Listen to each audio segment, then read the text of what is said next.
Okay, folks, I am going to ramble, and I will dedicate this rambling for no particular reason. I mean, why it's rambling, but I will dedicate this video to Jim Rouse, who I learned died recently, last couple of days. He was a pen aficionado, pen collector, pen dealer, pen salesman, and though I didn't know him as well as I should have, I always enjoyed talking with him when I did see him on the few occasions. So he will be sorely missed by me and by others in the community. So, Jim, here's to you. If I drank booze, I would give you a toast, but I'm drinking coffee, so I'm gonna take a swig for you. Good coffee.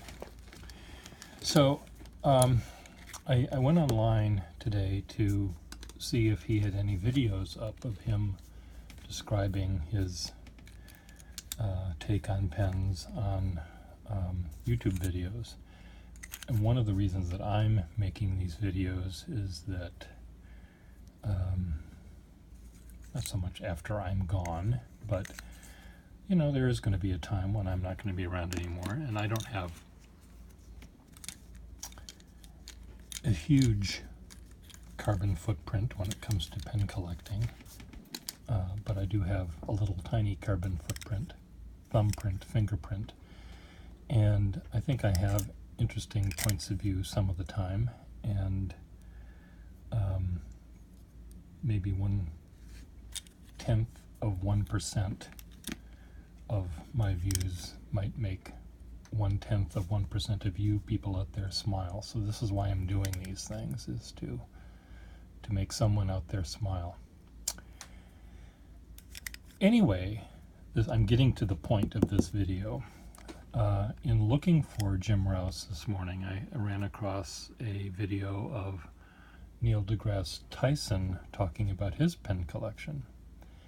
And he mentioned a point that I liked and I thought about from time to time, and he also talked about how he would design a pen. He didn't give any specifics, but the idea of him with his passion for the cosmos to design a pen that is connected in a way that he found made sense to the cosmos would have been fun.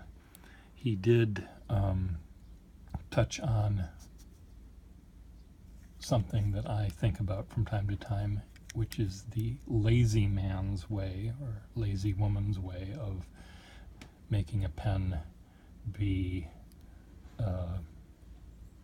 a special pen by just sticking a name on it and calling it a Copernicus pen, or making it out of a pretty color and then calling it the St. Valentine's Massacre pen by having it be blood red or something. Like, what's the point of that? I mean, you could have thought a little bit more about it and made it make sense.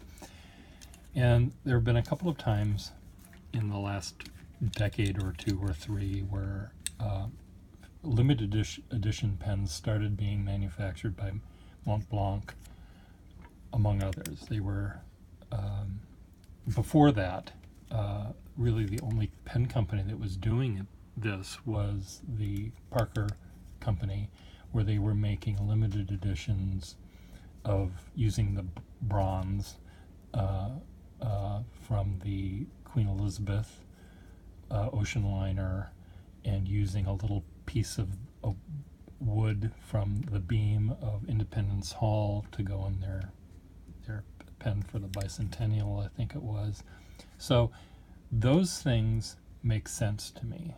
The Spanish bullion from a treasure ship being used to make this silver pen, that makes sense. Much more sense than just that Montblanc Hemingway squirting out orange plastic or whatever they're made of, and then writing the word Hemingway on it seemed really... Is that the best you can do, Mont Blanc? Is that really the best you could come up with? So why I'm holding this golf pen was I was remembering talking with the writers of Pen World magazine at the time when some company came out with the Greg Norman pen. He was a golfer, evidently, of some note. He won a Open or something. I don't know what golfers do. And they came up with a fountain pen, the limited edition Greg Norman pen. Now, whether Greg Norman actually used a pen, I have no idea. It was, again, a company that was just saying, okay, here's a way for us to make a buck. That's all it seemed to me. So rather than making the Greg Norman pen a golf pen like this was, something short and small that you can carry it around in your pantaloons as you go from hole to hole, no, they made a normal sized pen. Okay, so that was, one strike against them. And then they, I think they only made a fountain pen. They may have made a fountain pen and a ballpoint pen or something. I don't remember. It seemed to me in my memory banks that there were two pens. And all it was a barrel of a pen, and it had a cap that didn't match the barrel. This was gold and this was black, and it had a gold clip, and it had Greg Norman's signature in gold. Lame. This could be any signature of any athlete or any politician or any, artist or astronaut or philosopher or king or queen, or it doesn't make it, let's stick his name, his signature on it. Dumb idea. And anyway, they had this pen and pencil, or this fountain pen and ballpoint set, I think. And I was telling the editor of Pen World magazine at the time, Nancy Olson, I said, Nancy, why didn't they ask me to design a pen for them? I don't know much about golf, but it would have been a 3-pen set. It was going to be if they had to have a ballpoint pen, it was going to be a ballpoint, a pencil, and a fountain pen. And the pens were going to be made of 3 different materials. There was going to be the woody was going to be the pencil. Makes sense, right? Wood pencil. Maybe it would be made of wood and maybe look vaguely pencil-like. I think I was going to make them all sort of have the same kind of look. They were going to have when you think of a golf club, you've got the thing down there that you hit the ball with. You have the thing here that you hold. Then you have the shaft or whatever that thing is called. So the cap, I guess, this is where my brain, maybe the thing that you hold is the barrel. That's what I'm holding here. Maybe that should be made of rubber or something, whatever leather clad thing. But it was going to be a pencil, a ballpoint pen, and a fountain pen. And the ballpoint was going to be the iron. In my brain, you see, I'm thinking. It may not be the right decision, but I am thinking. I'm applying thought to this process. The ballpoint pen was going to be the iron. The woody was going to be the pencil. And the fountain pen was going to be the putter. That was going to be the most that's what you use for your delicate move. When you're actually looking at every single blade of grass between your ball and the hole you're supposed to shoot it in. That was going to be the one that was the most sophisticated shot. I realize in golf, all of these shots are important, but if I'm dividing things up, this is how I was dividing them. So, we had a pencil, a ballpoint pen, and a fountain pen, and dividing them up between the woody, the iron and the putter was how I did those. So does that make sense? It certainly makes more sense than that, right? This is lame. This is not so lame. Not so lame. Okay. But, you know, let's say that I wanted to have a pen for another athlete. Let's say, you know, the Olympian Bruce Jenner. Okay, so here's the Bruce Jenner pen. Of course, he's no longer Bruce Jenner, but here's the clip that suggests the man pen. And then, you know, when he becomes Caitlin, we just do a junkectomy. We unscrew that. Bye-bye, bye-bye junk. And we put in this.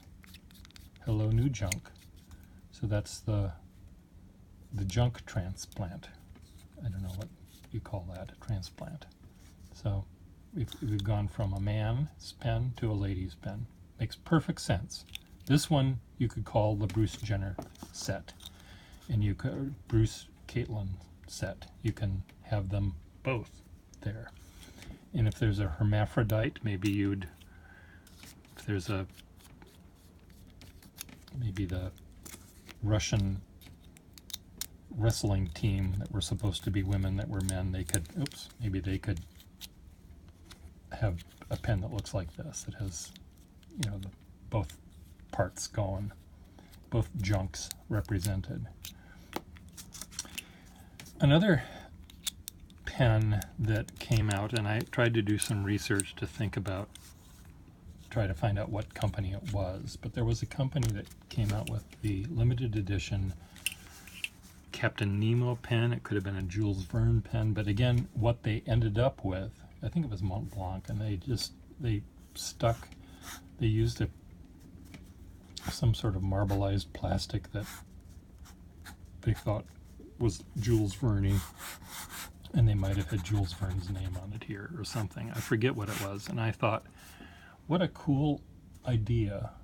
If I was to do a Jules Verne pen, one of his most famous books is 20,000 Leagues Under the Sea, and I know that they've made a pen subsequent to this, but I had the idea first, years and years and years and years and years ago, which was to have a fountain pen that was made of brass, metal, you know, with little rivets and stuff on it, and it was going to have a window in it like the Nautilus submarine, little porthole, maybe one on each side, have some sort of nib. I don't remember what kind of nib I wanted on it. The cap was going to be a squid, and there is a modern pen that does in fact look like this, the squid pen or something. But anyway, the cap was less important, even though that was part of the design. So this was representing the submarine, the Nautilus. And I thought, come on, pen. You do not run out of ink in the middle of a show. Yes, I know, Kitty. My cat just woke up. The filling system for the Nautilus pen was going to be a simple machine. Wasn't going to be a lever, wasn't going to be a wheel. I'm asking you, what is the only simple machine that deals with liquid? Yeah, an Archimedes screw. Was going to unscrew, and it was going to be very steampunky, and this is before steampunk happened. But you'd unscrew the cap, the back here, and there would be this little thing that you could lift up, and it would be like a crank, like you would see on a Victrola or a Model T Ford, and you would turn this, and that would turn, rotate a screw, the Archimedes screw. So you would put the ink in water, you'd turn this crank, and you'd see the water fill up the pen. Now, it may require this contraption to work. You know, maybe the screw, here's the barrel of the pen, here's a tube that contains the screw. The water would come up like this, and then pour out the top, and then fill up the reservoir. So you could see all of these layers of liquid, and it would really be fun, I think. Now, yes, to make it work, this is where someone else is going to take this design and give me half the money. You might have to have some sort of inkwell that you can fill, because you can't, I don't know if you can, Archimedes screws work vertically. I think you have to have them on an incline. And, you know, the inkwell would maybe have to look like this, where you'd fill it from the side like a Mont Blanc, I think. No, they don't. I don't know who makes an inkwell that does that, where you could fill it up, you know, the level would fill up, and then you'd clamp it down. There's also would have to be some, obviously, I know this much, it has to be not airtight when you're filling it, and then it has to be airtight when you're done. So this contraption that you put on the back of the pen has to be airtight. No, this is not, it's not rocket science, but it's not rocket science. You know, I mean, it is rocket science. There has to be some space age material that will make it work. But the idea, this is the, you know, when you got this pen, and you could call it the Archimedes. You could, you know, have a regular cap. It doesn't have to have the squid cap. It doesn't have to have, it could be all transparent plastic for all I care. But the idea, calling it the Archimedes, makes sense. So someone take this idea and run with it. I think you'll make $1 million, and if not $1 million, you'll lose $1 million crafting this pen. But why not? So if you're going to make, this is the point. The point of this entire thing, Jim Rouse, I'm dedicating this to you. Look what I gesticulated. See what happens when I get excited? Kitty, did I get any ink on you? I don't think so. Calm. Count to 10, Pierre. Count to goddamn 10. The point is, if you're going to make a pen that has a name, and it's a limited edition, and it's supposed to mean something, make it mean something. Make it actually mean something. If you're going to have a pen called the Luna, and it's meant to suggest the moon, you know, make it rotate every 28 days. I don't know, do something that makes it moon-like, whether it be, just don't say Luna, the moon pen. Have it make sense. If it's especially if you're calling it a limited edition and you're going to charge a lot of money for it, pay someone some of the money you're going to be raking in to actually design something that makes sense. You know, you can hire me. I'm happy to design something that makes sense to me anyway. And I bet it would make sense. I bet Greg Norman, you know, would have liked, you know, Greg, you can have this pen or you can have this pen set. What do you want? You know, is he going to pick this one? Even though that's his signature? No, he's going to want this. These would not have his signature, by the way. So he might be out of luck there. He might, in fact, want this. This would be for all golfers. I just had a thought. What was that thought? I don't even remember now.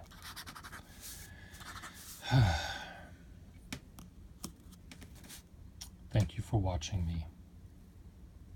Jim, I'm going to miss you. Well, I miss you now. I'm not going to miss you. I miss you now. And I will continue to miss you.